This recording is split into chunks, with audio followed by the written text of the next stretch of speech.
সারা পৃথিবীর মধ্যে বাংলা যেটা আজকে চিন্তা করবে, পরশুদিন সেটা বিদেশিরা চিন্তা করত। আর এখন ঠিক উল্টোটা হয়ে গেছে। বিদেশ যেটা আজকে চিন্তা করেছে, পরে সেটা বাঙালি অনুকরণ করে বেড়াচ্ছে। আজকে নারী সমাজে যে সমস্ত ছোট্ট ছোট্ট পোশাক পরে সমাজকে তিক্ত করে দিচ্ছে, এর মূলে বিদেশিদের অনুকরণ বাঙালি ধরে নিয়েছে। কিন্তু বিদেশ থেকে ভালো কিছু ছিল, বাঙালি কিন্তু সেগুলোকে ত্যাগ করে দিয়েছে। এই যে আজকে রবিবার কীর্তন গান হচ্ছে, রবিবার হলে বাঙালির বাড়িতে দেখবেন, প্রত্যেকটি বাঙালির বাড়িতে অন্তত পক্ষে না হলেও আমি বলে দিই মিনিমাম 90% বাড়িতে দেখবেন রবিবার মানে বাজারটা একটু অন্য স্বাদের হয়ে যায়। কেন না, বাড়ির লোকটা এতদিন ঠিক ঠিক মতো বাড়িতে ছিল না, আজকে রয়েছে, তার জন্য ভালো খাবার খেতে হবে। এজন্য আমরা প্রত্যেকটা সনাতন ধর্মের মানুষ দেখবেন রবিবার দিনে বিশেষ করে অন্য রসের খাদ্য খাই। কিন্তু আমরা এটা বুঝি না যে চলে গেছে ইংরেজ, রেখে গেছে লেজ। আমরা ইংরেজের লেজটাকে ধরে লাফালাফি করছি, কিন্তু তাদের আদব কায়দাটা কিন্তু পদদলিত করে দিয়েছে। ইংরেজরা রবিবার দিন ছুটি ঘোষণা করে দিয়েছিলেন। কেন কেন এগুলো জানতে হয় তো। ইংরেজরা এই দেশে যখন রাজত্ব করেছিলেন, তারা সরকারিভাবে রবিবারটাকে ছুটি বলে গণ্য করেছিলেন। কিন্তু বাংলাদেশে গিয়ে দেখুন, তাদের কিন্তু রবিবার সরকারির ছুটির দিন নয়, ওদের দেশে শুক্রবারটা ছুটির দিন। পাকিস্তানে যান, শুক্রবার ছুটির দিন। আরব কান্ট্রিতে যান, শুক্রবার ছুটির দিন। কেন না, ওনাদের সাহিত্যে, ওনাদের দর্শনে শুক্রবার এমন একটি বার, ওই দিন সারা সপ্তাহ যদি আল্লাহর উপাসনা নাও করতে পারি, শুক্রবারের দিনটা কিন্তু আমরা সবকিছু ভুলে আল্লাহর উপাসনা করব। আর ইংরেজদের একটা দৃষ্টান্ত ছিল, তাদেরও একটা চিন্তা ছিল যে সারা সপ্তাহ যদি চাকরি আর সংসার এই দুটোর মধ্যে নিজেকে হারিয়ে ফেলি, অন্তত রবিবার যেদিন হবে সেদিন আমরা সবকিছু ভুলে গিয়ে চার্চে গিয়ে আমরা যীশু খ্রিস্টের উপাসনা করব। তাহলে মায়েরা, রবিবার ইংরেজরা ছুটির দিন ঘোষণা করেছেন কি কারণে? চার্চে গিয়ে যীশু খ্রিস্টের আরাধনা করবেন বলে। আর আমরা বাঙালি ইংরেজদেরকে তাড়িয়ে দিলাম, রবিবারটাকে ছুটি মেনে নিলাম, কিন্তু আমাদের কাছে সেটা বেশ গুছিয়ে বাগিয়ে খাওয়ার দিন তৈরি করে নিলাম। তাহলে যে দিনটা ইংরেজদের কাছে ছিল ত্যাগের দিন, আমাদের কাছে সেটা হয়ে গেল ভোগের দিন। তাহলে বাঙালি দেখুন, তাই জন্য এই জায়গাটা আপনাদেরকে একটু বলতে হয়, মাগো কিছু কিছু শিক্ষা যদি বাড়ির ছেলেটাকে দিয়ে থাকেন, ইংলিশ মিডিয়ামে ইংরেজি শিখবে, চাকরি করবে, টাকা রোজগার করবে, টাকার মেশিন তৈরি হবে, মা বাবারকে রাজবাড়ি তৈরি করে দেবে, করুক, ওগুলো ভুল নয়। প্রত্যেক মায়ের ইচ্ছে থাকবে, বাবার ইচ্ছে থাকবে আমার ছেলেটাও 5 তলা বাড়ি করুক, এটা থাকুক। কিন্তু সেই সাথে সাথে ছেলেটাকে আরো কিছু নীতি শিক্ষা দেওয়ার দরকার। তাকে বোঝা যে আমরা সনাতনী, আমাদের এই সনাতন ধর্মের সব থেকে শ্রেষ্ঠ যিনি ভগবান, তিনি হলেন শ্রীকৃষ্ণ চৈতন্য দেব। তাই তার চরণ সেবা ছাড়া কিন্তু ইংরেজ হওয়া চলে না। যে বাড়িতে গৌরাঙ্গের নাম চলে না, যে বাড়িতে প্রসাদ বলে কিছুই হয় না, যে বাড়িতে ভগবানের নাম অমৃত সারা বছরেও হয় না, সেই বাড়ির ছেলেটা টাকার মেশিন তৈরি হলেও সেই মা বাবা কিন্তু সেই সন্তানকে নিয়ে এক বিন্দু সুখে থাকতে পারে না। আমার নিজে চোখে দেখা বহু মানুষকে দেখেছি, মা তার নিজের সবকিছুকে বলি দিয়ে নিঃস্ব করে নিজের পেটের ছেলেটাকে ইংরেজ বানিয়েছেন, টাকার মেশিন বানিয়েছেন। আর বাবা সারা জীবনের সঞ্চিত ধন এক নিমেষে ছেলের জন্য শেষ করে দিয়েছেন। প্রতিদানে ছেলে একটা পশু তৈরি হয়েছে, মানুষ তৈরি হয়নি। কত দেখবেন, কত দেখবেন। আরজিকর কাণ্ড তো তার একটা জ্বলন্ত প্রমাণ পাচ্ছেন। হ্যাঁ, আরজিকর কাণ্ডে যে ঘটনা ঘটেছে সেটা রাস্তার মাতাল ছেলেদের দ্বারা কিন্তু ঘটনা ঘটেনি, ওখানে যা ঘটেছে উচ্চ শিক্ষিত জ্ঞানী মানুষদের দ্বারাই ঘটেছে। সুতরাং নৈতিক শিক্ষা, সামাজিক বোধজ্ঞান আর ঐশ্বরিক আধ্যাত্মিক রস মানুষের হৃদয়ে যদি বিকশিত না হয়, সেই মানুষ উচ্চ শিক্ষিত হলেও সমাজের ক্ষেত্রে সেই মানুষের কিছু ভূমিকা থাকে না। তাই জন্য দেখবেন, একটা কথা বলি, বেদেও সেই জায়গাটা দেওয়া রয়েছে। ঋগ্বেদ, সামবেদ, যজুর্বেদ, অথর্ববেদ। ঋগ্বেদ স্তব শেখায়, সামবেদ যজ্ঞ শেখায়, যজুর্বেদ সুরতাল শেখায়, আর অথর্ববেদ সমাজ গঠনের নীতি শিক্ষা দেন। তাই মাগো, সমাজ যাতে টিকে থাকবে এই বিদ্যা যদি সন্তানকে দিতে পারেন, তাহলে জানবেন আপনি আদর্শ মায়ের আসনে বসলেন। হোমা, আপনার ছেলের কাছ থেকে ভাত পাবেন কি রুটি পাবেন, এই চিন্তা করে ছেলেকে মানুষ করার দরকার নেই। আপনি বরং রাত দিন ভগবানের কাছে তুলসী তলায় প্রদীপ দিতে গিয়ে আপনি ভগবানের কাছে কেঁদে কেঁদে, আপনার যদি দুটো ছেলে থাকে, আপনি শুধু কেঁদে কেঁদে বলুন, ঠাকুর, আমার যে সন্তান দুটো গর্ভে ধারণ করে জন্ম দিয়েছি, ওই ছেলেগুলোকে কৃষ্ণ ভক্ত তৈরি করে তোমার সেবক করে নাও, আমার সেবা করতে হবে না। কোনো মায়ের ছেলে যদি কৃষ্ণ ভক্ত হয়, সেই মাকে কোনোদিন চিন্তা করতে হবে না ছেলের হাত থেকে খাওয়ার জন্য। জানেন, কৃষ্ণ ভক্ত সন্তান মুখে খাবার তুলতে গেলেই তার চৈতন্য জেগে যায়। সে মনে মনে চিন্তা করে, আমি খাবার আগে আমি মা খেয়েছি কিনা সেই খবরটা নেব। নিতাই গৌর প্রেমানন্দে হরিবোল হরিবোল। আমি নিজে প্র্যাকটিক্যাল দেখে এসেছি। আমি নবদ্বীপে আমি নিজে দেখেছি, মায়েরা শুনে নিন। 7 বছরের ছেলে, 7 বছর, বিদেশি, বাঙালি ছেলে নয়, বিদেশি ছেলে, ভালো করে কথা বলতে পারে না, ভালো করে হাঁটতে পারে না, ছুটতে পারে না, কিন্তু মা বাবার শিক্ষাটা কোথায় দেখুন। এমন শিক্ষায় ছেলেটাকে তৈরি করেছে। এই যেমন আমার দেখুন, দুদিকে শ্রীখোল বাদক, খোল বাজাচ্ছে, এগুলো বড় বড় খোল। নবদ্বীপে গিয়ে দেখবেন ছোট্ট ছোট্ট খোল পাওয়া যায়। আপনার বাড়ির ছোট্ট ছেলেটাকে খোল দিয়ে দেবেন, তাকে বলবেন, খোকারে, গৌর হরির নাম করে খোল বাজিয়ে যা, একদিন স্বর্গের অমৃতটা তোর হৃদয়ে দেখতে পাবে। যে বাড়িতে জন্ম দেওয়া ছোট্ট ছেলেটা খোল হাতে নিয়ে গৌরাঙ্গের নাম বলতে গিয়ে চোখ থেকে বিন্দু বিন্দু অশ্রু বিগলিত করেন, সেই বাড়িতে স্বর্গ নেমে আসেন, এ বিষয়ে কোনো সন্দেহ নেই।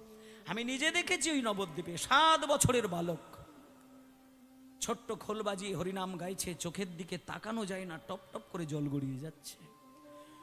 গৌরাঙ্গের নাম করতে গিয়ে যার চোখ থেকে জল বিগলিত হয়, শুধু গৌর নয়, 33 কোটি দেবতা তার উপরে আশীর্বাদ ঢেলে দেয়। নিতাই গৌর প্রেমানন্দে হরিবোল হরিবোল হরিবোল। তাই মায়েরা, ছেলেকে আপনি যাই করান, ছেলেকে এই শিক্ষাটা আগে দিন। আপনি ইসলাম ধর্মের দিকে তাকিয়ে দেখবেন, তাদের আসল শিক্ষাটা ভুলে গিয়ে কিন্তু উচ্চ শিক্ষায় শিক্ষিত করেননি। ইসলাম ধর্ম তারা জানে, MA পাস করো, PhD করো, যাই করো করো, কিন্তু আমাদের ধর্ম ইসলাম ধর্ম, এই ইসলাম ধর্মের যে চৈতন্য, সেটা আগে জাগাতে চেষ্টা করো, তারপরে তুমি যা কিছু শিক্ষা নেবে। সমাজ গঠন হতে পারে আধ্যাত্মিকতার রস যদি হৃদয়ে থাকে, নচেত হবে না। বাবা, আপনারা তো দেশে বিদেশে বেড়াতে যান, আপনারা তো হাই রোড দিয়ে, বড় বড় রোড দিয়ে ছুটে বেড়ান, দেখবেন কোন হাই রোডের ধারে কোন দুর্ঘটনা, অ্যাক্সিডেন্টে যদি মানুষ মরে পড়ে থাকে, যে গাড়িটা অ্যাক্সিডেন্ট করে সেই গাড়িটা দেখবেন, সামনে গিয়ে তার দামটা দেখবেন 80 থেকে 90 লক্ষ টাকার গাড়ি। একটা সাধারণ চাষিবাসীর গাড়ি কিন্তু নয়। সারা কলকাতায় যে সিগন্যাল চলে, ট্রাফিক সিগন্যাল, ওইগুলোকে ভেঙে দিয়ে চলে যায় একজন মাতাল নয়, একজন চাষির ছেলে নয়, একজন সাধারণ পরিবারের ছেলে নয়। বড় বড় সিগন্যালকে ভেঙে দিয়ে বেরিয়ে গিয়ে দুর্ঘটনার কবলে পড়ে যারা, তারা দেখবেন বড় বড় উচ্চ শিক্ষিত মানুষ। এ সমাজে যত যত বড় বড় দুর্ঘটনা বিশেষ করে বাংলার মাটিতে ঘটছে, বাংলার মাটিতে যত অন্যায়, যত বড় বড় দুর্ঘটনা ঘটছে, যার জন্য সমাজ রসাতলে যাচ্ছে, তাদের দিকে তাকিয়ে দেখুন, তারা সাধারণ কোনো আসনের মানুষ নয়, তারা উচ্চ শিক্ষিত ভদ্র ঘরের ভদ্রলোক। তাদের দ্বারা সমাজ ধ্বংস হয়ে যাচ্ছে। কেন না, আধ্যাত্মিকতার রস বিন্দুমাত্র তার হৃদয়ে নেই। যদি আধ্যাত্মিক রসের কণামাত্র তার হৃদয়ে থাকতো, তাহলে কিন্তু ওই মানুষটা একটা দুষ্টু কাজে লিপ্ত হতে গেলে তার ভেতরে থাকা চৈতন্য জেগে তাকে বাধা দিতে পারত। তাই মাগো, যারা হরিবাসরে বসে 4 ঘন্টা হরিনাম শোনে, আমি এইটুকু গ্যারেন্টি দিয়ে বলবো, সেই মানুষটা সমাজ ধ্বংস করার মতন অশুভ চিন্তা তার হৃদয়ে সে কোনোদিন আনতে পারে না, কোনোদিন আনতে পারে না। যতই অভাবে স্বভাব নষ্ট হয়ে যাক, সে অমানুষের আসনটা কোনোদিন নেবে না। যে ব্যক্তি হরিনামের আসরে বসে, বিশেষ করে হরিনাম শুনতে গিয়ে যার চোখ থেকে এক বিন্দু জল গড়ায়, তাদের দ্বারা সমাজ হয়। তাই জন্য শুধু ইটের উপরে ইট সাজালে দেওয়াল হয় না, ঠেলে দিলে পড়ে যায়, সিমেন্ট বালি দিয়ে আটকাতে হয়। তাই মানুষের পর মানুষ জন্ম পেয়ে গিয়ে মানুষ দাঁড়ালে সমাজ টেকে না। হৃদয়ে প্রেমরূপী মশলা থাকতে হয়, তবেই সুন্দর একটা প্রেমের সমাজ তৈরি হয়।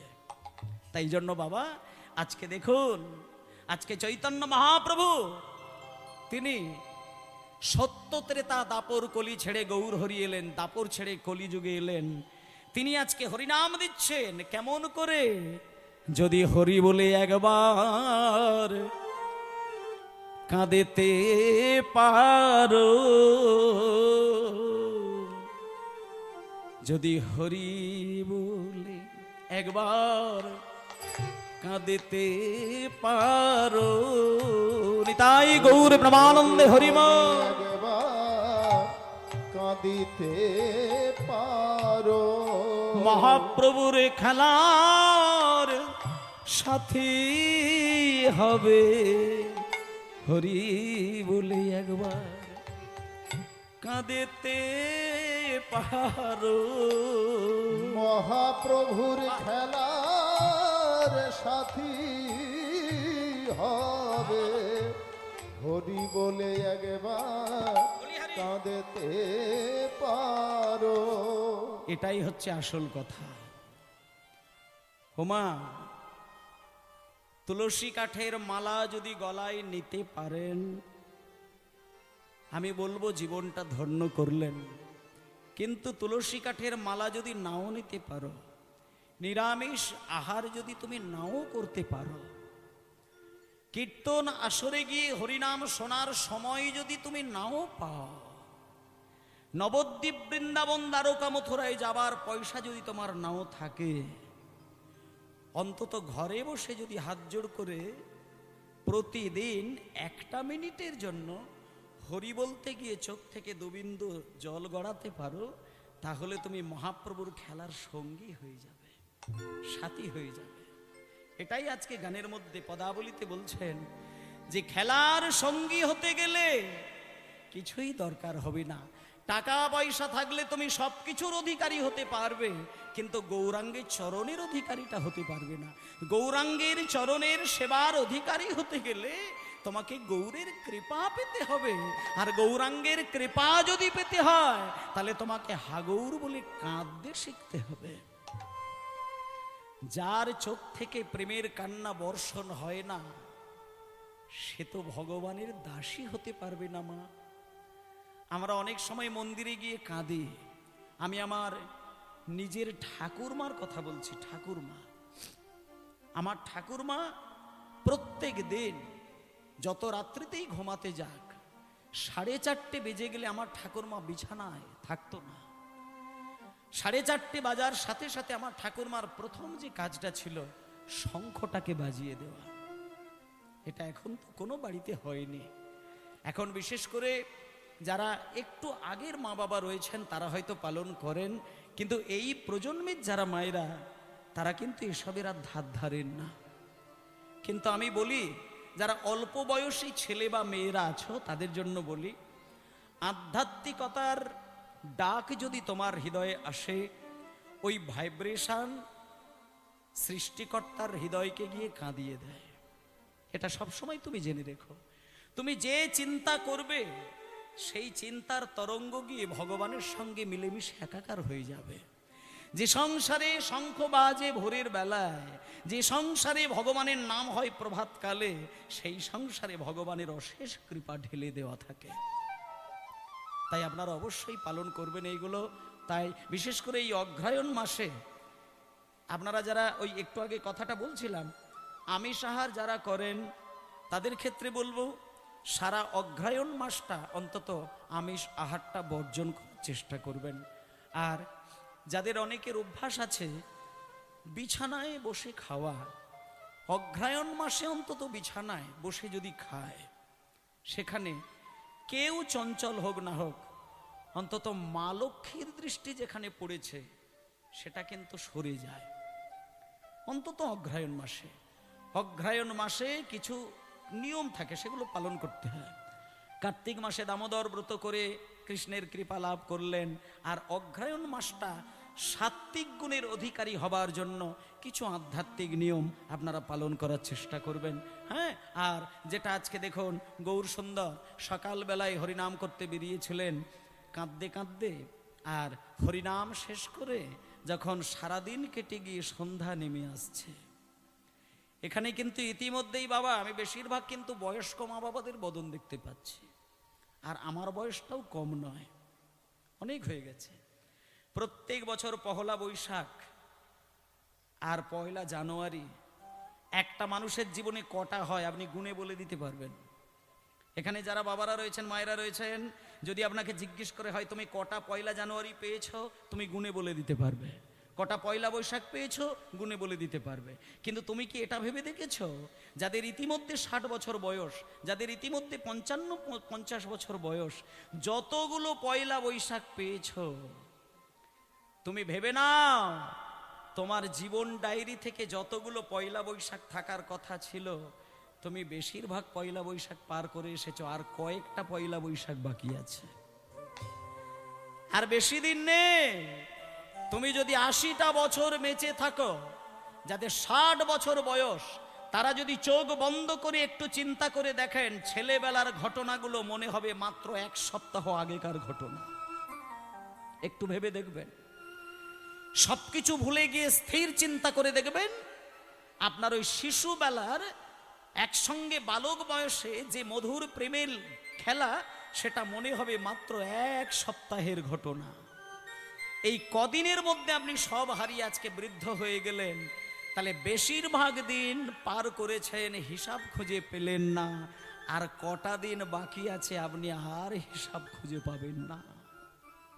সময় সামনে চলে এসেছে, দুর্লভ মানব জীবন। পশ্চিম দিকে তাকিয়ে দেখো সূর্য ইতিমধ্যেই ডুবে গেছে।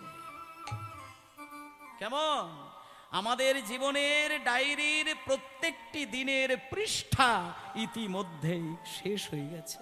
হোমা আর কটা দিন মাত্র বাকি আছে।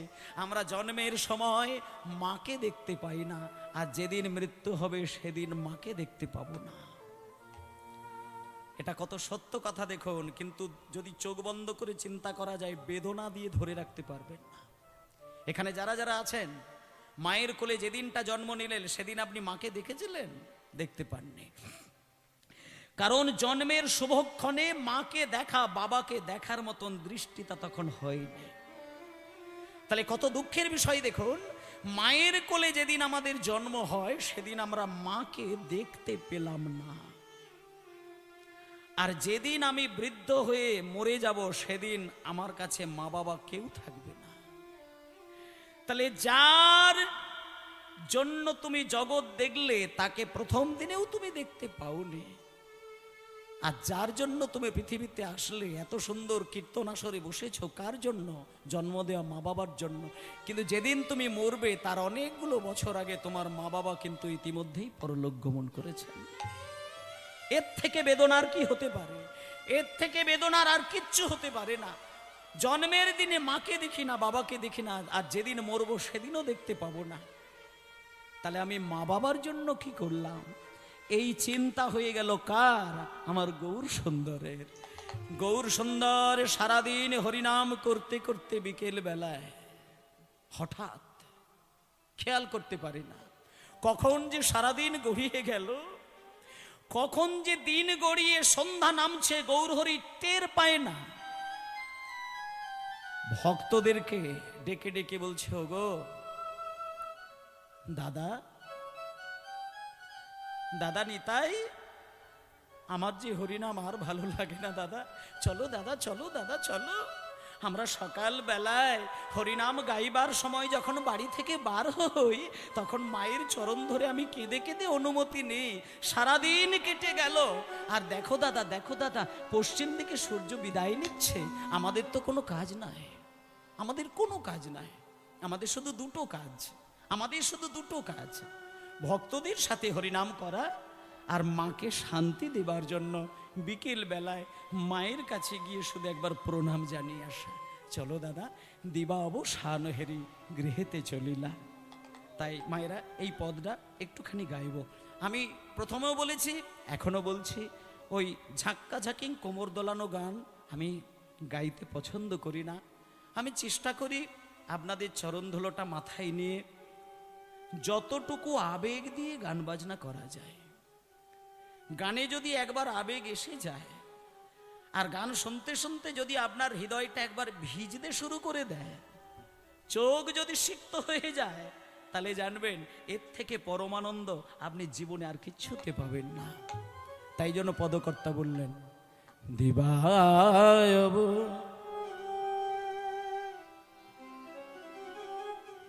শান হেরি গৃহেতে চলিলা। দিবায়ব শান হেরি গৃহেতে চলিলা। নিতাই গৌর প্রেমানন্দ, হরি বল, হরি বল। শানো হেরে গৃহেতে চলিলা। জননী চারণে আসে প্রণাম করিলা। জননী চরণে আসে প্রণাম করিলা। জননী চারণে আসে প্রণাম করিলা। জননী চরণে আসে প্রণাম করিলা। সচি মায়ের দুটি চরণ ধরে গৌর বলে, আমায় এই আশীর্বাদ কর মাগো। আমার এই আশীর্বাদ করো মা। যেন বদন ভরে নাম গাইতে পারি, হে আশীর্বাদ কর মাগো। ভরে নাম গাইতে পারি, এই আশীর্বাদ করো মা। যেন জীবের জ্বালা জুড়াতে পারি, আমার এই আশীর্বাদ কর মাগো। নিতাই গৌর প্রেমানন্দে, হরি বল, হরি বল। এই আশীর্বাদ করো মা। যেন বদন ভরে নাম গাইতে পারি, এই আশীর্বাদ কর মাগো। বদনে ভরে নামে গাইতে পারি, এই আশীর্বাদ করো মা। জীবের জ্বালা জুড়াতে আমি আর কিছুই চাই না মা, এই আশীর্বাদ হরি হরি হরি বল। আর কিছু চাই না মা, এই আশীর্বাদ করো মা, আমি আর কিছু চাই না মা, এই আশীর্বাদ করো মা গো। আমার এই আশীর্বাদ করো মা গো। ওই জননী চরণে আসি প্রণাম করি। দাঁড়াও দাঁড়াও। ও বাবা, দিবা অবসান হেরি গৃহেতে চলিলা, মানে পদাবলীটার মানেটা হচ্ছে সারাদিন হরিনাম করেছিল মহাপ্রভু, আর যখনই দেখছে ধীরে ধীরে ধীরে ধীরে অন্ধকার নেমে আসছে, তার মানে কি সূর্যটা ডুবে যাচ্ছে। আমাদেরও জীবন থেকে একদিন সূর্য ডুবে যাবে। মায়ের গর্ভ থেকে যেদিন জন্ম নিয়েছিলাম সেদিন আমাদের জীবনের ছিল প্রভাতকাল, আর সারাটা জীবন তুমি গোষ্ঠলীলায় মেতে রয়েছ। যেদিন সবকিছু ছেড়ে দিয়ে তুমি গোবিন্দের চরণে যাবে সেই দিনটা হচ্ছে তোমার উত্তর গোষ্ঠ। তত্ত্বটা বুঝতে হবে মা। যাবার সময় একটা মানুষকে আপনি দেখতে পাবেন না যে হাসতে হাসতে গোবিন্দ চরণে গেল। যে স্ত্রী স্বামী ছাড়া কিচ্ছু জানে না, সেই স্ত্রীও কিন্তু মৃত্যুর ক্ষণে স্বামীর চরণের কাছে বসে থাকতে পারে না। বাইরে বেরিয়ে সে হাত জোড় করে ভগবানকে ডাকে আর কাঁদতে কাঁদতে বলে, ঠাকুর তুমি ওকে মেরে দাও, তুমি ওকে মেরে দাও, মেরে দিয়ে তুমি আমাকে বাঁচাও। স্বার্থপরের মতন ভালোবাসার মানুষের জন্য মুখে কথা এসে যায় কোন দিন? যেদিন নিজের প্রাণের মানুষটা মৃত্যু যন্ত্রণায় আছাড় খেয়ে কাঁদেন। তাই ওমা শোনেন, সারা জীবন ভগবানের চরণে সেবা দেওয়ার মূল উদ্দেশ্য হচ্ছে গাড়ি বাড়ি তৈরি করে ছেলেপুলেকে মানুষ করে মেয়েকে ভালো ঘরে বিয়ে দিয়ে ভালো ভালো খাবার খেয়ে দিন কাটানোর জন্য নয়। হরিদাস ঠাকুর জগৎকে শিক্ষা দিয়েছেন যে সারাটা জীবন ধরে তুমি হরিনাম করবে তিনটে জিনিসের জন্য, তিনটে জিনিসের জন্য। যে সেই তিনটে জিনিস পায় তার জীবন সার্থক হয়ে যায়। কোন তিনটে জিনিস? ভগবানের কাছে কেঁদে কেঁদে বলতে হবে, ঠাকুর আমি সারাটা জীবন ধরে তোমার নাম করে যায়, নাম শুনে যায় তিনটে জিনিসের আশায়। প্রথম কথা হচ্ছে, আমি চোখের সামনে যত মানুষকে মরতে দেখি, কত ছটপট, কত জ্বালা, কত যন্ত্রণা, কত আছাড় কাছাড় খেয়ে মানুষ মৃত্যুবরণ করে। এখানে যত মানুষ আছে সবাই জীবনে কোনো না কোনো মানুষের মরণ দেখেছেন। সামনে দাঁড়িয়ে থেকে দেখবেন মৃত্যু যন্ত্রণা আপনি সহ্য করতে পারবেন না। মৃত্যু যন্ত্রণা যে কত বেদনা সেটাকে উপলব্ধি করতে শেখো। সারা জীবন কেঁদে যান, কোনো দুঃখ নেই, কিন্তু মরণের দিনে যে যন্ত্রণার জন্য মানুষ কাঁদে সে কান্না সহ্য করতে পারবেন না। মানুষের জীবন এইরকমই হয়। যেদিন জন্ম হয় সেদিন মায়ের কোলে শুয়ে শুয়ে কাঁদে। যেদিন সংসার ঘানি টানে, ঘানি টানতে টানতে কাঁদে। আর যেদিন তার মৃত্যু হয় সেদিন মৃত্যু যন্ত্রণায় কাঁদে। ঠিক আছে, তাই ভক্তমণ্ডলী মায়েরা, হ্যাঁ ঠিক আছে বাবা, নিতাই গৌর প্রেমানন্দে হরিবোল হরিবোল। একটু আমার দাদা কিছু কথা বলবেন। জয় নিতাই। ঠিক আছে। সুধী ভক্তমণ্ডলী, মাতৃমণ্ডলী, আপনাদের যেমন আমি বা আমার কমিটি আমন্ত্রণ করেছে, তেমনি করে আমি আমাদের এই অনুষ্ঠানে আমরা আমাদের বিশেষ করে আমাদের বিধায়ক সাহেব এবং আমাদের সভাপতি সাহেব হিঙ্গলগঞ্জ ব্লকের, এমনি করে সমস্ত যারা আছেন দায়িত্বে তাদের সবাইকে আমি আমন্ত্রণ করেছিলাম। আমি নেমন্তন্ন করেছিলাম, ওরা সাড়া দিয়েছেন, ওনারা এসেছেন। তো রসভঙ্গ করব না, বেশিক্ষণ সময় নেব না, অল্প সময়ের জন্য এই অনুষ্ঠান সম্পর্কে ওনাদেরকে আমি ডাকছি, ওনারা দু পাঁচ কথা আপনাদের সামনে বলবেন।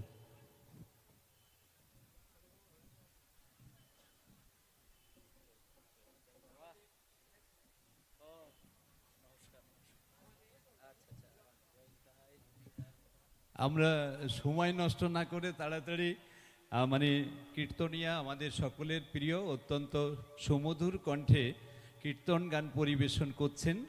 আর এই রসভঙ্গ নিশ্চয়ই আমাদের কাম্য নয়, তবুও আয়োজক সংস্থার পক্ষ থেকে আমাদের গায়নবাবু বারে বারে উনি আমাকে প্রত্যেক বছরই ডাকেন এবং আপনাদের সামনে দুটো কথা বলার সুযোগ করে দেন। এটা অনেক বড় প্রাপ্তি, হ্যাঁ, যে এটা আপনাদের ভগবানের আশীর্বাদ, আপনাদের আশীর্বাদেই কিন্তু এই সুযোগটা পাই। ওনারা ভক্ত মানুষ, শ্রী ভগবানের সেবায় নিজেদেরকে নিয়োজিত করেছেন, উৎসর্গিত করেছেন। সেই কারণে ওনারা শ্রী ভগবানের কথা কীর্তন করে আপনাদেরকে যেমন এই পারমার্থিক জগতের পথকে অগ্রসর করে দেন, তেমনি আমরাও ওনার কাছে এসে আপনাদের সামনে দুটো কথা বলার সুযোগ পেয়ে এটা অনেকটা আশীর্বাদ ধন্য হয়ে যায়। এই ঋণ আমরা কখনো ভুলতে পারবো না, যে কথাটা বলতে চাইছি।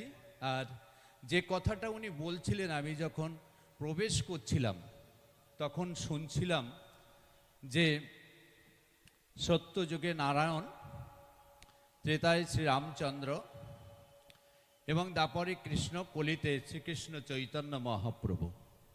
এই শ্রীকৃষ্ণ চৈতন্য মহাপ্রভুর হরিনাম আস্বাদন সম্পর্কে উনি যে কথা বলছিলেন, তখন এই রকম ভক্তমণ্ডলীর সঙ্গে ঘোরাফেরা করতে করতে বা তাদের শ্রীমুখ থেকে শ্রী ভগবানের কথা শুনতে শুনতে যে অভিজ্ঞতা লাভ হয়েছে, তার মধ্য থেকেই বলি যে অনর্পিত চরিং চিরাত করুণায় অবতীর্ণ কাল সমর্পিত উন্নত উজ্জ্বল রসম স্বভক্তি শ্রীরাম হরিপুরট সুন্দর দুতি কদম্ব সন্দীপিত সদা হৃদয় স্কন্দরে স্ফুরত বসচি নন্দনা।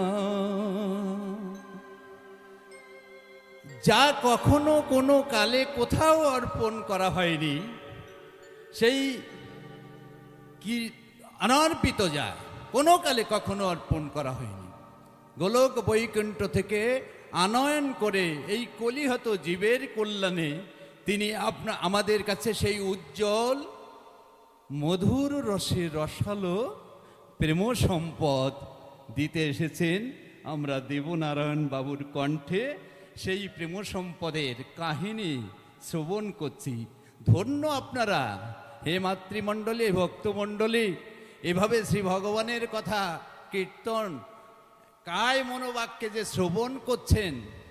আপনাদের বহু জন্মের আশীর্বাদ না থাকলে এই সমস্ত কাজ ফেলে হাজার হাজার মানুষ এখানে এসে বসেননি। হ্যাঁ, ভক্তিস্থ ভগবদ ভক্ত সঙ্গেন পরিজায়তে সৎসঙ্গ প্রাপ্য পুংবি সুকৃতই পূর্ব সঞ্চিতই। পূর্ব কোন জন্মের সুকৃতি সঞ্চিত ছিল আপনাদের। অনেকে বলে না, বাবা মার প্রচুর টাকা পয়সা আছে তো তাই বাহাদুরি দেখাচ্ছে। আর আপনারা এখানে বাহাদুরি দেখাচ্ছেন কেন? হঠাৎ এত হাজার হাজার মানুষ এখানে কেন এসেছেন? এসেছেন আপনাদের কোনো না কোনো জন্মে ভগবানের চরণে আশীর্বাদ ধন্য কৃপা প্রাপ্তি আছে, তাই বহু জন্মের সঞ্চিত সুকৃতির সুফল আজ এই ভগবানের শ্রীকথা শ্রবণ করতে পাচ্ছেন। এটা সৌভাগ্য ছাড়া হয় না। এই আমি যে একটা মুহূর্ত, একটা সেকেন্ড কাল আপনাদের সামনে এই ভগবানের কথা বলতে পারছি, সাধুগুরু বৈষ্ণব স্বীকার করবেন নিশ্চয়ই না কোনো জন্মে আমার কিছু সঞ্চিত ছিল, নইলে আজকের এই আসরে আমার আশা হতো না। বুঝলেন? কামাদিনাং কতিনা কতিধ পালিতা দুর্নির্দেশ স্তেশং যতমৈন করুণানুতপনুপসন্তি ও দুর্শির্জয়িতনাথ যদুপতি সম্প্রত্যং লব্ধ বুদ্ধিস্তাময়তে শরণং ভয়ং নং নিজম আত্মদাস্যে। হে ভগবান, আমার কামনা বাসনার অবাঞ্ছিত আদেশের কোনো শেষ নেই। যদিও আমি তাদের অনেক সেবা করেছি, কিন্তু তারা আমাকে কখনো কোনো করুণা প্রদর্শন করেনি। আমিও কখনো কোনো দিনই লজ্জিত হয়নি। তাদের ত্যাগ করার বাসনা আমি কখনো করিনি। হে যদুপতি, হে ভগবান, এখন আমার সম্প্রতি বুদ্ধি জাগ্রত হয়েছে, এখন আমি তাদের ত্যাগ করেছি। আমার চিন্ময় বুদ্ধির ফলে আমি ওই সমস্ত বাসনার অবাঞ্ছিত আদেশ অমান্য করছি। এখন আমি আপনার চরণে, অভয় চরণে শরণ নিতে এসেছি। অনুগ্রহ করে কৃপা করুন, আমাকে উদ্ধার করুন। ভগবানের কাছে নিজেকে উদ্ধার হবার, আত্মসংকল্প মানে সমর্পণ করবার এই হচ্ছে উপায়। আমাকে উদ্ধার করুন। গৌর নিতাই শ্রী হরি, জয় জয় নিতাই গৌর প্রমানন্দে, হরি হরি বলো। সবাই আমাকে ক্ষমা করবেন, অল্প সময়ের জন্য আমি আপনাদেরকে ডিস্টার্ব করে ফেললাম, আর আপনিও আমাকে ক্ষমা করবেন।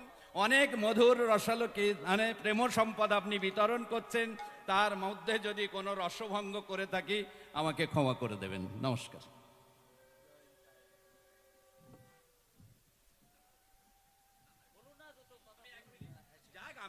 আমাদের সঙ্গে আমাদের সভাপতি মশাই এসছেন। শুনুন, এখানে বিরাট একটা, আমরা কীর্তন শুনছি, কীর্তনীয়রা কীর্তন করে যাচ্ছেন, কিন্তু এই মানুষ সহ এখানে যারা এইটার আয়োজন করেছে তাদের কিন্তু একটা ভীষণ কঠিন পরীক্ষা দিতে হয়। অনেকটা কিন্তু কঠিন কাজ তারা সাধন করছেন, কিভাবে করেন জানি না। তা আপনারা যে মুষ্টিমেয় যে ভিক্ষা প্রদান করেন, যে অনুদান আপনাদের হাত থেকে আসে, তার উপরে যে কর্মযোগ্যটা হয়, সে পাহাড় পরিমাণ কিন্তু একটা পরিমাণ সেখানে তাদের ঘাড়ে চাপে। আমরা হয়তো সেইভাবে তাদের পাশে দাঁড়াতে পারি না, এসে বড় বড় কথা বলে চলে যাই, কিন্তু ওনারা কিন্তু অনেক বড় কাজ করেন। যাই হোক, সবাই আমরা পাশে থাকব। এই রকম একটা সুন্দর অনুষ্ঠান করতে আমাদের সকলের ওনাকে সাহায্য করা উচিত, সেইভাবে আমরা ওনার পাশে থাকব, এই অঙ্গীকারবদ্ধ থাকি সবাই। আমার সভাপতি পঞ্চায়েত সমিতির, ও আমাদের খুব প্রিয় শহীদুল্লাহ গাজী। দেখুন, আমরা তো জানেন চৈতন্য মহাপ্রভু স্বয়ং সমস্ত ধর্মের এক জায়গায় করে দিয়েছিলেন, ভেদাভেদ নষ্ট করে দিয়েছিলেন। চৈতন্য মহাপ্রভুকে বলা হয় সম্প্রীতির বার্তাবাহক। যখন এই সমাজ ব্যবস্থায় জাত পাত কিংবা হিন্দু মুসলমান নানান রকম ভেদাভেদ চলছে, তখন চৈতন্য মহাপ্রভু এসে সবাইকে এক করে দিয়েছিলেন। তিনি স্বয়ং চাঁদকাজিকে নিজ হস্তে সমাধি করেছিলেন, চাঁদকাজিকে। সেই চাঁদকাজি যারা মায়াপুরে যান, চাঁদকাজির সমাধিতে না গেলে কিন্তু আপনাদের মায়াপুর তীর্থ সম্পন্ন হয় না। হ্যাঁ, তা দেখুন, আমরা সেই চৈতন্য মহাপ্রভুর ধর্মযাজনে ভাই শহীদুল্লাহ আমাদের কাছে এসেছে। এখানে দ্বিধা সংকোচের ব্যাপার নেই। যারা আমাদের কীর্তন কমিটির আয়োজক, তারা চাইছে ভাই তুমি দুটো কথা বলো, তুমি ওনাদেরকে অন্তত ধন্যবাদ জানিয়ে দাও দুটো। এসো।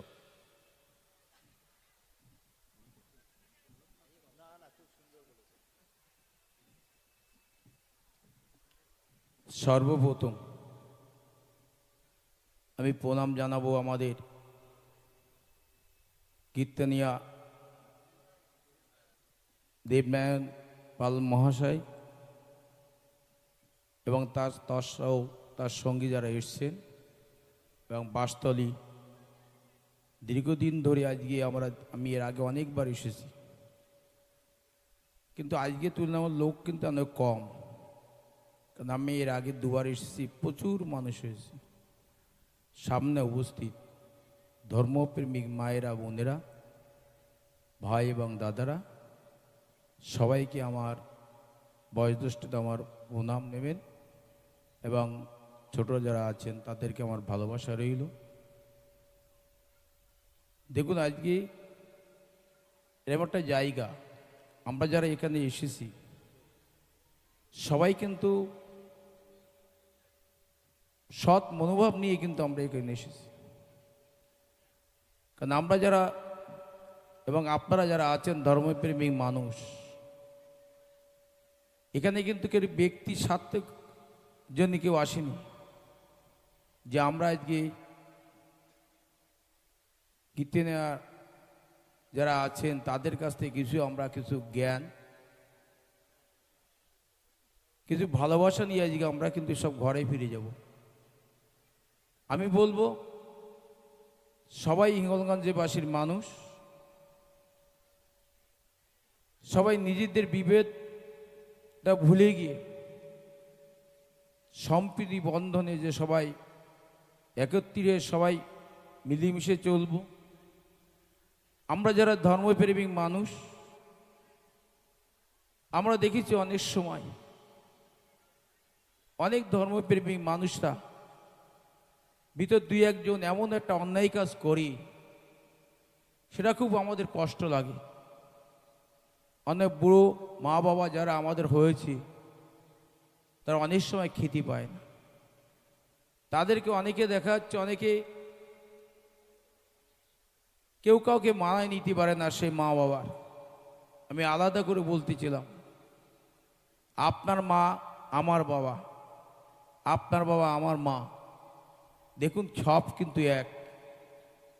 আগামী দিনে জেরাইদের যদি আমরা যদি পালন করি, এদেরকে আমরা সঠিকভাবে যদি আমরা ছেলে বৌমা এসে সত্যি তাদের লালন পালন করি, কারণ এরা ছোট্টবেলায় শিশু যেরকম ছিল, বৃদ্ধ বয়সে তারা কিন্তু একই হয়। এদের ওপর রাগ না করি, এদেরকে যত ভালোবাসা দিয়ে এরা এহকাল থেকে পরকালে চলে যাবে, তাদের প্রতি আপনারা যত শ্রদ্ধা এবং যত ভালোবাসা দেবেন, আপনি কিন্তু তত ভালো থাকবেন। আমি এই কথা বলে এখানে যারা আয়োজক, এই বাসতলী এই কীর্তনীয় কমিটির সকল সদস্যরা যারা আছেন, আমাদের ফুরাদবাবু থেকে আমাদের শুভঙ্কর পরিমল দা সব, তাদের যে টিম আছে যেভাবে পরিশ্রম করে, আমরাও এদের পাশে এসে আমাদেরও আনন্দ লাগে। প্রচুর খরচ, সেক্ষেত্রে আপনারা সবাই আমরা মিলে সহযোগিতা করব। আগামী দিনে এখানে বাসতলী আরও তিলে তাল হয়ে আরও বড় অনুষ্ঠান হোক, এই কামনা করে সবাই সুস্থ থাকুন, ভালো থাকুন। সবাইকে নমস্কার জানিয়ে, সবাইকে প্রণাম জানিয়ে আমি আমার ক্ষুদ্র বক্তব্য শেষ করছি।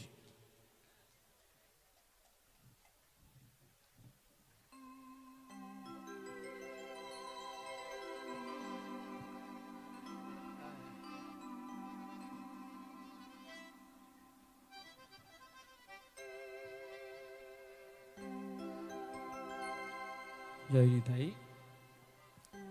নিতাই গৌর হরিবোল, গৌর হরিবোল, গৌর হরিবোল, জয় নিতাই।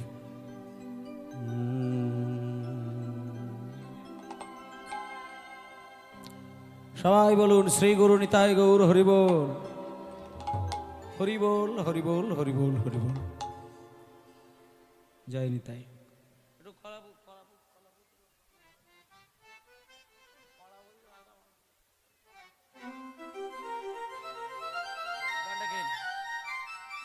নিতাই গৌর হরিবোল, জয় নিতাই।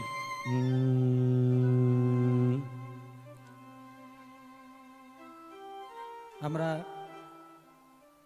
একটু কীর্তন গানের মধ্য দিয়ে, এইটুকু ধৈর্য আমাদের হারা হলে হবে না।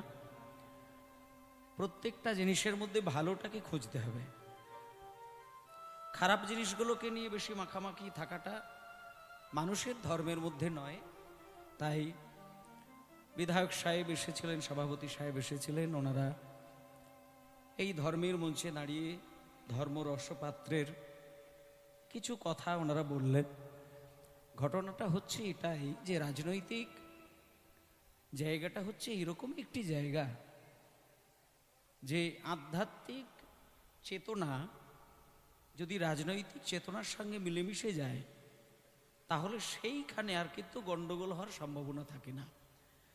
প্রত্যেকটি রাজনৈতিক নেতারা যদি এইরকমই ধর্মের আসরে দাঁড়িয়ে ধর্ম সম্পর্কে দুটো কথা বলতে পারতেন, তাহলে তো বাংলাটা সোনা দিয়ে মুড়ে যেত, এবং সেটা দরকার ছিল। কেমন তা, কিন্তু সেগুলো আমাদের দুর্লভ বিষয়। যে একজন আমাদের সভাপতি সাহেব এসেছিলেন, উনিও দুটি কথা বললেন, বিধায়ক সাহেবও দুটি কথা বললেন। আমাদের বাংলা যেখানে ভগবান শ্রেষ্ঠ চৈতন্যদেবের চরণধুলো পড়ে রয়েছে, তাই সেইখানে চৈতন্যদেবের কথা উনি বললেন, অনর্পিত চরিং চিরাত করুণায় অবতীর্ণ কল সমর্পিত উন্নত উজ্জ্বল রসাং স্বভক্তি শ্রিয়ম হরিপুরট সুন্দর দূতি কদম্ব সতী পিতা সদা হৃদয় কন্দরেশ পুরো তোমার সচিনন্দন। এই যে শ্লোকটি উনি বললেন, আস্তে আমার সভাপতি সাহেব বললেন অনর্পিত চরিং চিরাত, এবং উনি তার ব্যাখ্যাটাও একটু স্বল্প আকারে শুনিয়ে দিলেন। এই শ্লোকটার একটা মহিমা আপনাদের বলি, যে ওনার মতন একজন রাজনৈতিক রসে দাঁড়িয়ে থেকেও উনি যে চৈতন্য রসের রসিক, এটা ওনাকে আমি অনেক অনেক ধন্যবাদ জানাই। এগুলো আমাদের মানে আমার চোখে খুব কম ধরা পড়ে।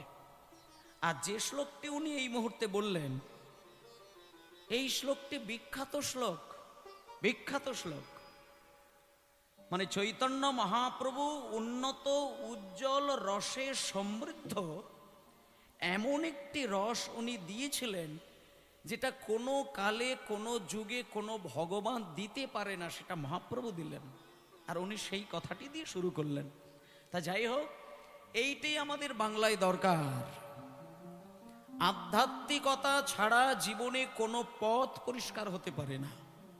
কারণ বাইরে থেকে টাকার জোর থাকলে বাইরের ময়লা ধুয়ে দেওয়া যায়, সাবান দিয়ে, শ্যাম্পু দিয়ে, হ্যাঁ, তারপরে নানান কিছু দিয়ে ধোয়া যায়, প্রয়োজন হলে অ্যাসিড ঢেলে দিলেও পরিষ্কার হয়ে যাবে। কিন্তু ভেতরের ময়লাটা পরিষ্কার করতে গেলে আপনার বাইরের সোডা সার দিয়ে তো হবে না।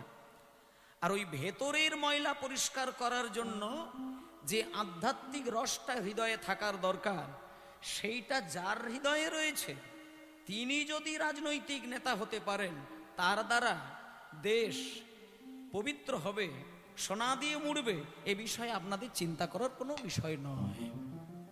আর সেটার জন্য কৃষ্ণ তার লীলার মধ্যে দেখিয়েছেন এবং চৈতন্য মহাপ্রভু দেখিয়েছেন। তখনকার দিনে সারা বাংলার যিনি প্রধানমন্ত্রী আর অর্থমন্ত্রী ছিলেন, রূপ গোস্বামী, সনাতন গোস্বামী। শোনেন একটু কথা বলি।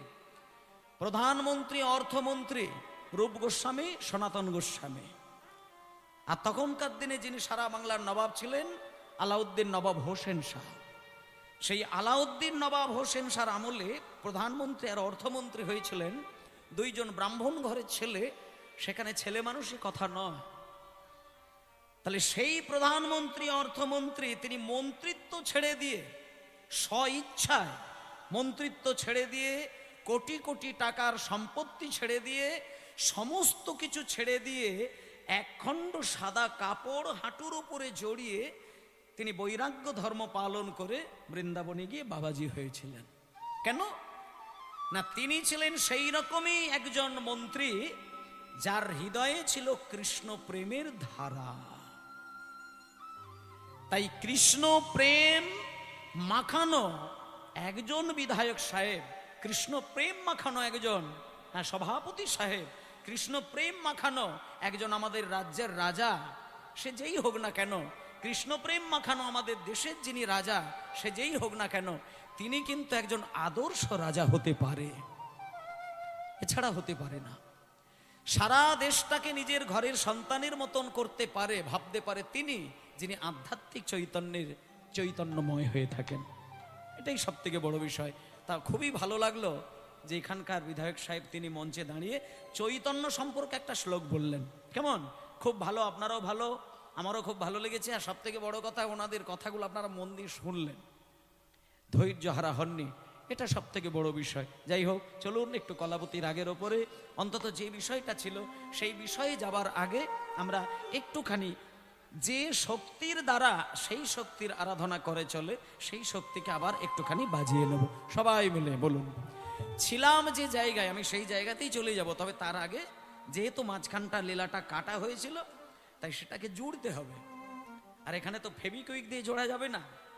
তাহলে এইখানে লীলা পতনের জোর দেওয়ার জন্য আমাদের মনের জোড়েন দিতে হবে। আর মনটাকে যদি লীলার মধ্যে জুড়তে হয়, তাহলে যে শক্তির দ্বারা হয় সেই পরম ব্রহ্ম, সেই হরিনাম, সেই কৃষ্ণ নাম, যেটা মহামন্ত্র, যা বাংলা ভাষায় কিন্তু সংস্কৃত নয়, তিনি মন্ত্র শ্রেষ্ঠ, যাকে মহামন্ত্র বলে, সেই নামটা একটুখানি করব সবাই মিলে। সবাই মিলে নামটা একটু করবেন, কেমন? হরে কৃষ্ণ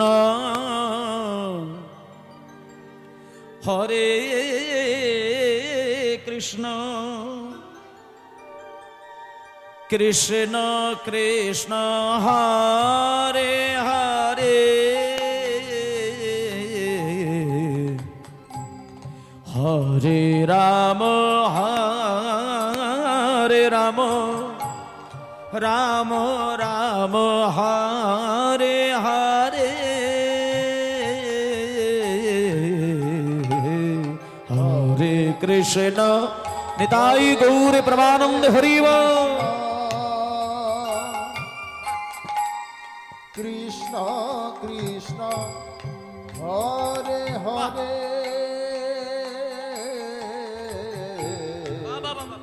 হরে রাম হরে রাম হরি হরি হরি হরি বল। রাম রাম হরে হরে হরে কৃষ্ণ কৃষ্ণ কৃষ্ণ হরে হরে হরে রাম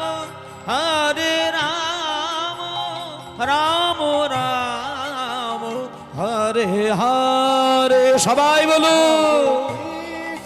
কৃষ্ণ হরে কৃষ্ণ কৃষ্ণ কৃষ্ণ হরে হরে হরে রাম হরে রাম রাম রাম হরে হরে হরে কৃষ্ণ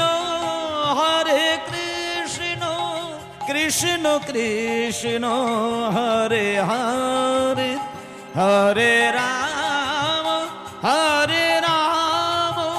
রাম রাম হরে হরে হরে কৃষ্ণ কৃষ্ণ কৃষ্ণ হরে হরে হরে রাম রাম হরে হরে হরে কৃষ্ণ কৃষ্ণ কৃষ্ণ হরে হরে হরে রাম রাম রাম হরে হরে হরে কৃষ্ণ হরে কৃষ্ণ কৃষ্ণ কৃষ্ণ হরে হরে হরে রাম রাম রাম হরে হরে হরে কৃষ্ণ কৃষ্ণ কৃষ্ণ হরে হরে হরে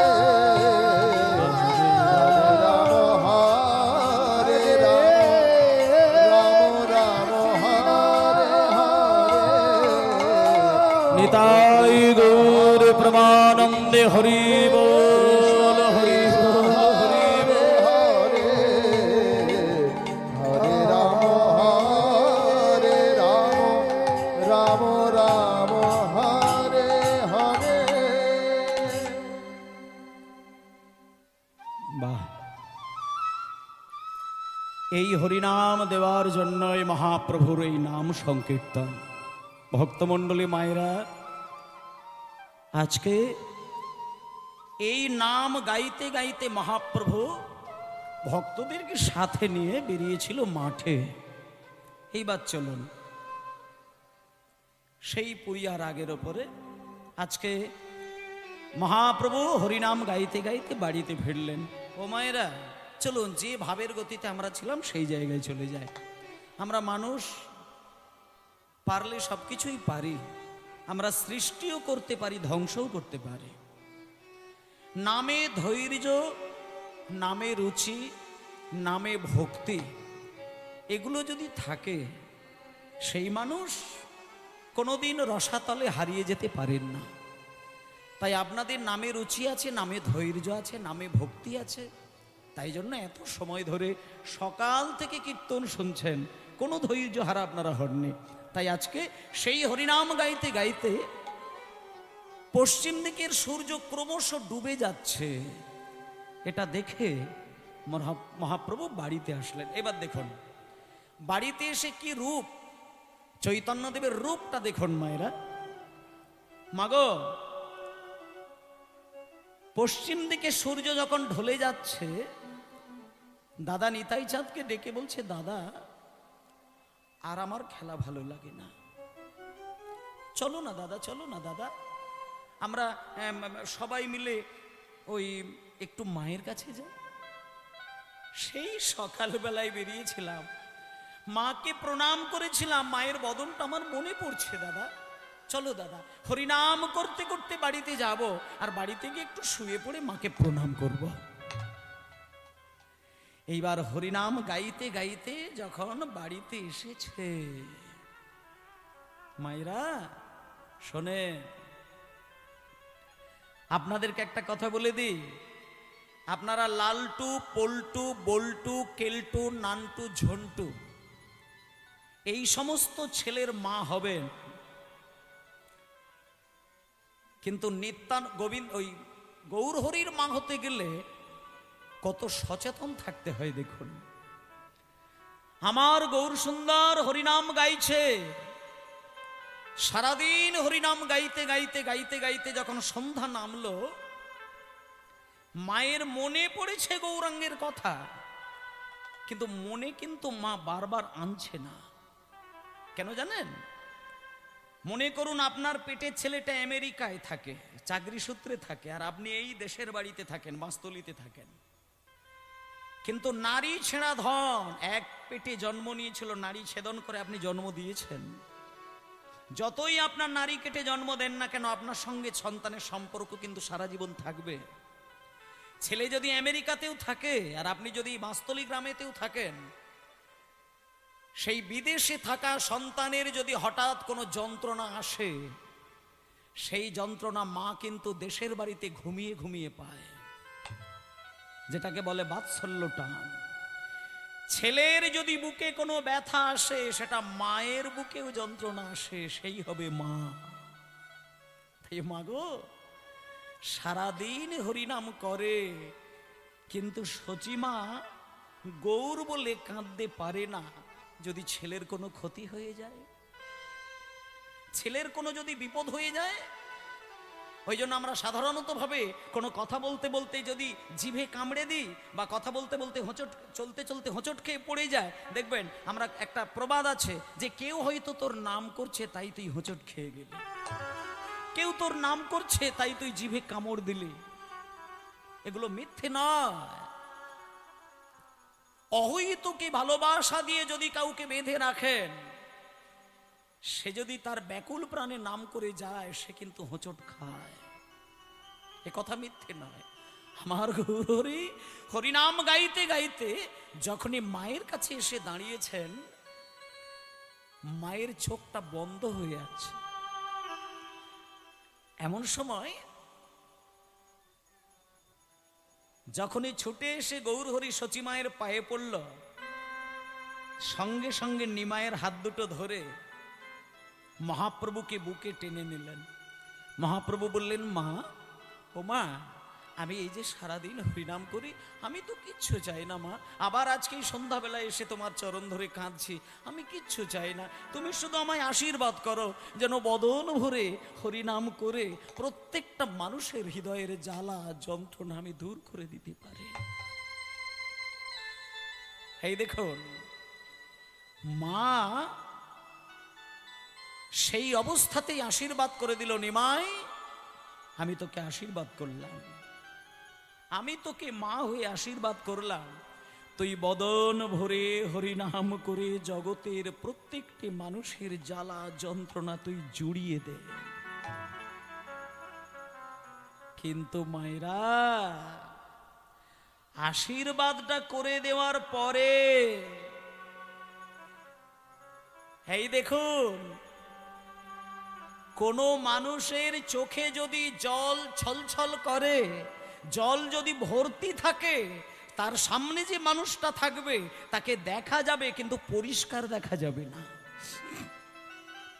কিন্তু গৌর সুন্দর সামনে দাঁড়িয়ে রয়েছে, সচিমা গৌরের সঙ্গে কথা বলছে, কিন্তু এতক্ষণ গৌর হরিকে ভালো করে দেখেনি। যেই সচিমায়ের চোখের পাতাটা বন্ধ হয়ে গেছে, চোখ থেকে জলটা কেটে সরে গেছে, অমনি সচিমা দেখতে পেল আমার গৌরাঙ্গের সারা দেহ রয়েছে ধুলো মাখানো, ধুলো মাখানো। তাই জন্য বলছে ধুলে ধূসরিত অঙ্গ গদ গদ ভাস। তাই গৌর হরিব অঙ্গ গদ গদ ভাস।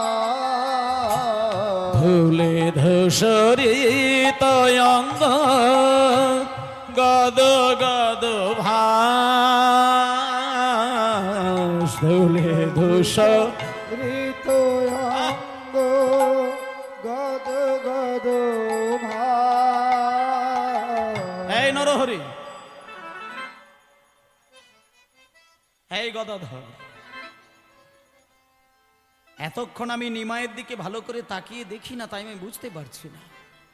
এই নরহরি, এই গদাধর, তোদের ওপরে আমার নিমাইকে সাজিয়ে গুছিয়ে তোদের দায়িত্বে ছেড়ে দিই, তোরা আমার নিমাইয়ের সারা গায়ে ধুলো মাখিয়ে ফিরিয়ে দিয়েছিস। অভিমানিনী শচী দেবী বলে উঠলেন, আমি আর যেতে দেব না, আমি আর যেতে দেব না, আমি আর যেতে দেব না। আমি আর যেতে দেব এবার না। ঘরে বসে নাম করবে, আর যেতে দেব না।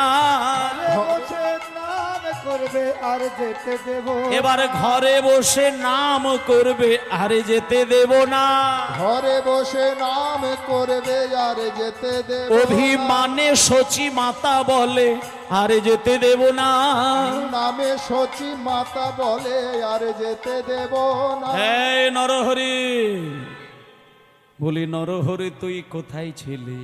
নরহরি তুই কোথায় ছিলি? নরহরি তুই কোথায় ছিলি? কোথায় তোর হাতে হাতে সঁপে দিলাম নরহরি তুই কোথায় ছিলি? তোর হাতে হাতে সঁপে দিলাম নরহরি তুই কোথায় তোর ছিলি? হাতে হাতে সঁপে দিলাম নরহরি তুই কোথায় ছিলি? সঁপে দিলাম নরহরি তুই কোথায় ছিলি? দাঁড়া মায়েরা, চোখে জল ভরা থাকলে এটা সত্য কথা যে পরিষ্কার দেখা যায় না, একটা ঝাপসা দেখা যায়। কিন্তু চোখের পাতাটা যখন পড়ে যায়, চোখ থেকে জলটা যখন কেটে যায়, তখন কিন্তু পরিষ্কার মানুষটাকে দেখা যায়। তা আজকে যখন সচিমা চোখ বন্ধ করেছে, চোখের জল সরে গেছে, অমনি দেখলো সারা নিমায়ের অঙ্গে রয়েছে ধুলো ভরা। ও মায়েরা, গৌর হরি, এই যে বাতাসা লুট হয়, বাতাসা তৈরি থাকে যখন, বাতাসা স্বচ্ছ থাকে, কিন্তু সেই বাতাসা যখন ধুলোই ছড়িয়ে দেয়, তখন বাতাসার মধ্যে ধুলো মিশে যায়। সেই ধুলো মেশানো বাতাসা ভক্তের কাছে ভক্তি রূপে দেখা দেয়। কেন শোনেন, আজকে যখনই দেখছে নিমাইয়ের সারা গায়ে ধুলো মাখানো, নরহরি গদাধর এদেরকে মা আঙুল তুলে বলছে, এই নরহরি কোথায় ছিলে তুই? নরহরি তখন না মা সারা গা ঠক ঠক ঠক ঠক করে কাঁপছে, মানে নরহরি থরথর করছে। নরহরি আসলে বলতে চাইছে, মাগো তোমার নিমাই না, আমরা কেউ ধুলো মাখাইনি মা। নিমাইয়ের পিঠে, নিমাইয়ের গায়ে, নিমাইয়ের মাথায়, নিমাইয়ের মুখে এই যে ধুলো মাখানো, এটা আমরা কেউ মাখিয়ে দিই না, এটা নিমাই নিজে ধুলো মেখেছে। মানে এই দাঁড়াও, নিমাই ধুলো মেখেছে মানে আমার নিমাই কি বাচ্চা ছেলে? ও কি কচি খকা যে ধুলোই গড়াগড়ি দেবে? ভক্ত এক পাশ থেকে বলছে, সচিমা কি করে তোমাকে বোঝাবো, তোমার নিমাই এ যে সে নয়। নিমাইকে যে চিনতে পারবে সে আর কোনো ভগবানের চরণে ধূপধুনো দেবে না। শোনো মা, তোমার নিমাই হচ্ছেন স্বয়ং গোবিন্দ। যেমন এই যে আজকে আপনার আমার কীর্তন শুনবেন বলে এই মুহূর্তে আপনারা কি সুন্দর বসে রয়েছেন ধৈর্য ধরে, কিন্তু মায়েরা একদিনকে এইরকমই কৃষ্ণের ডাকে কোনো মানুষ নয়, কোনো দেবতা নয়, হাজার হাজার গ্রন্থ এসে জড়ো হয়েছিল। হাজার হাজার গ্রন্থ এসে লাইন দিয়ে বসে রয়েছে। গোবিন্দ গ্রন্থের দিকে তাকিয়ে একটা প্রশ্ন ছুড়ে দিলেন, হে গ্রন্থগণ, তোমরা একটু এই এতগুলো গ্রন্থের মধ্যে তোমরা কি আমার একটা প্রশ্নের উত্তর দিতে পারবে? আমার প্রশ্নের উত্তরটি হলো এটাই, আমি সারাটা জীবন ভগবান হতে শিখেছি, কিন্তু ভক্ত হতে আমি আজও পর্যন্ত পারলাম না। তাই এখানে যত যত গ্রন্থ রয়েছে, তোমরা কি কেউ বলতে পারো যে আমি কেমন করে ভগবান থেকে ভক্তের আসনে বসতে পারি? দেখুন বাবা, সামনে যত হাজার গ্রন্থ ছিল কেউ কিন্তু আর এই প্রশ্নের উত্তর দিল না। একেবারে পিছনে একটা গ্রন্থ ছিল, সে হাত তুলে দিলেন। এবার যেই হাত তুলেছে কৃষ্ণ দূর থেকে বললেন, কে তুমি? উঠে দাঁড়াও। এবার যেই উঠে দাঁড়িয়েছেন উনি হলেন শ্রীমদ্ ভাগবত। দেখুন এইখানটা আপনারা বুঝে যান, ভাগবত কিন্তু পারে ভগবানের মুখে মুখে তর্ক করতে। ভাগবতের এমন ক্ষমতা রয়েছে, ভাগবত পারে কৃষ্ণের সাথে তর্ক করতে।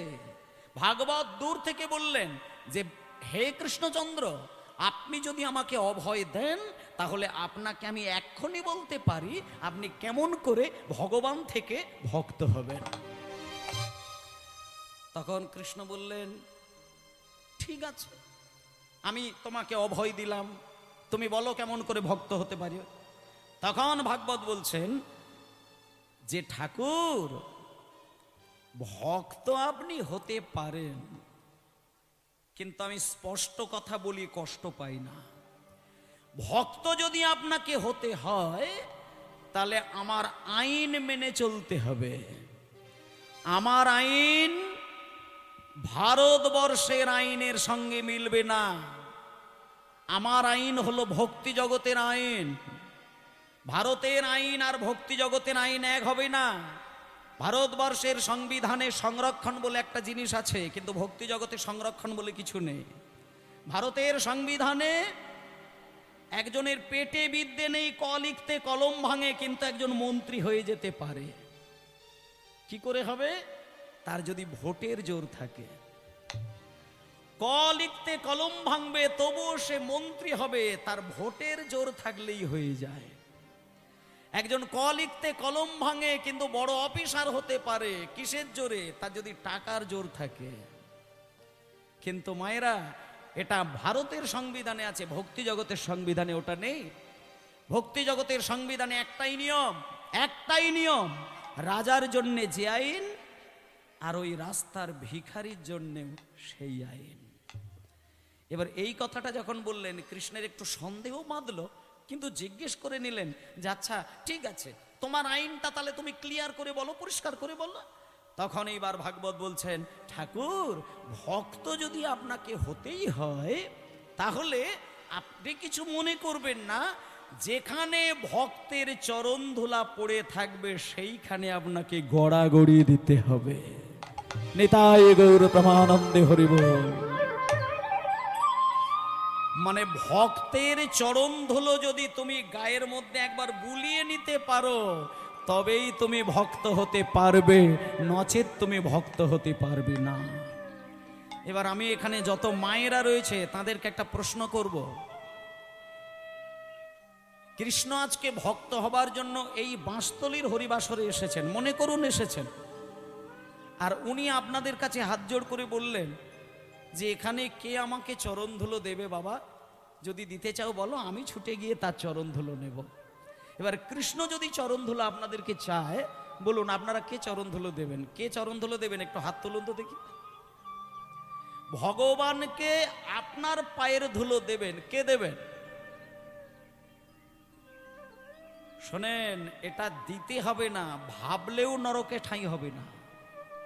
আপনি যদি এটা শুধু ভেবেছেন যে আমার পায়ের ধুলো কৃষ্ণকে দেব, আপনি নরকে উঠাই পাবেন না।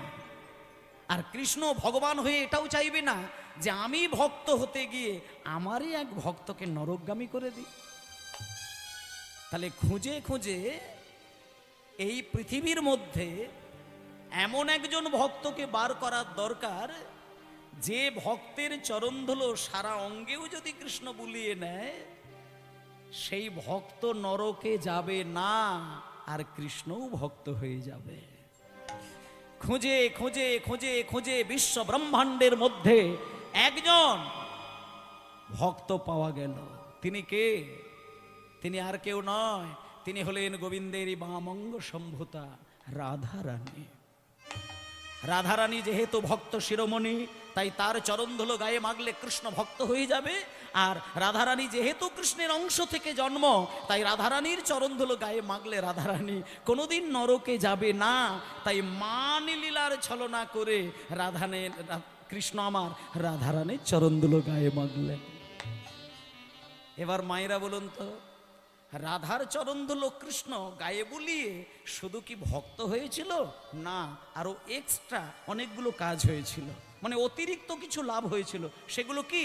এক নম্বর হলো, রাধার চরণধুলো গায়ে মেখে কৃষ্ণ ভগবান থেকে ভক্ত হয়ে গেল, এটা প্রথম। দ্বিতীয় হলো, কৃষ্ণ ছিল কালো আর গৌর হরি হলো আমার সোনার বর্ণ। কৃষ্ণ বৃন্দাবনে পড়াশোনা জানত না, আর গৌর হরি হলেন নবদ্বীপের পণ্ডিতের শিরোমণি। কৃষ্ণ ছিল বাঁকা, আর আমার গৌরাঙ্গ হলো সোজা। তাহলে একজন ভক্তের পায়ের ধুলো বুলিয়ে যদি এত লাভ হয়, তাই গৌর হরি কলিযুগে জন্ম নিয়ে যেখানেই ভক্তের চরণ ধুলো দেখেন, গৌর হরি সেইখানেই গড়াগড়ি দিয়ে দেয়। কাউকে জানতে দেন না যে আমি কৃষ্ণ, সেখানেই গড়াগড়ি দেয়। তাই আজকে নরহরি বলছে, মা কেউ তোমাকে ধুলো দেয়নি, আজকে তোমার নেমায় নিজে ধুলো মেখেছে। ধুলে ধূস ঋত অঙ্গ গদ গদ ভাস, হরি হরি হরি বল। অঙ্গ গদ গদ ভাস, ধুলো ধূসরিত অঙ্গ গদ গদ ভাস, ওয়ে রাধা মোহন পদ করত হিয়া, রাধা মোহন পদ করত হিয়া, সে রাধা হন পদ করত হিয়া, ওয়ে রাধা মোহন পদ করত হে নিতাই গৌর হরি পদ করত হিয়াস রে, এ রাধা মোহন পদ করত হিয়াস রে, রাধা মোহন পদ করত হিয়াস রে, ওরে রাধা মোহন পদ করত হে হে রাধা মোহন পদ করত হিয়া, রাধা মোহন পদ করত হিয়া, রাধা মোহন পদ করত হে রাধা মোহন পদ করত হিয়াস রে, রাধা মোহন পদ করত হে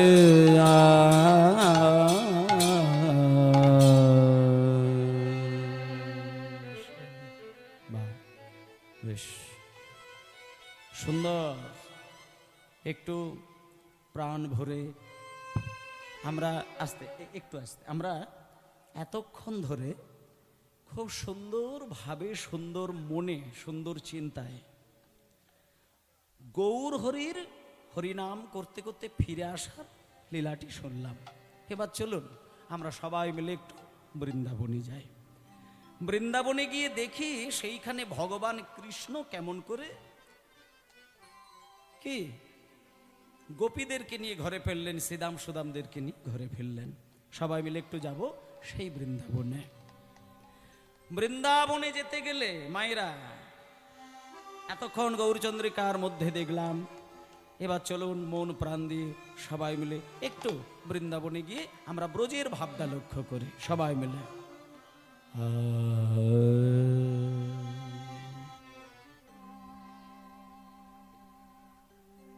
খেলিছ